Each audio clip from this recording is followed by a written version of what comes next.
சினிமாவை பொறுத்தவரையில் அரசியல் பிரபலங்களின் வாழ்க்கை வரலாறு படமாக்கப்படுவது தற்போது நடைமுறையாக பின்பற்றப்பட்டு வரப்படுகிறது. இதற்கு முன்னதாக எம்ஜிஆர், காமராஜர், ஜெயலலிதா ஆகியோரது வாழ்க்கை வரலாறுகள் படமாக்கப்பட்டது. இந்த வரிசையில் இப்போது புதிதாக பாமக நிறுவனர் ராமதாசும் இணைந்துள்ளார். பாமக நிறுவனரான ராமதாஸ் இன்று தனது 86வது பிறந்த நாளை கொண்டாடுகிறார்.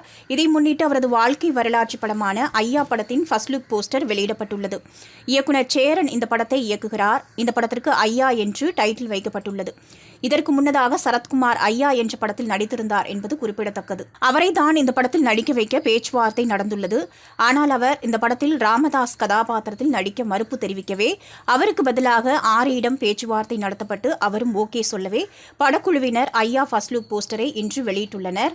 தமிழ்குமரன் புரொடக்ஷன்ஸ் நிறுவனம் சார்பில் GKM தமிழ்குமரன் இந்த படத்தை தயாரிக்கிறார்.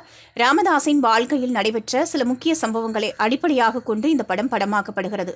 இந்த படத்தில் நடிக்கும் மற்ற நடிகர் நடிகைகள் குறித்த விவரங்கள் விரைவில் வெளிவரும் என்று எதிர்பார்க்கப்படுகிறது.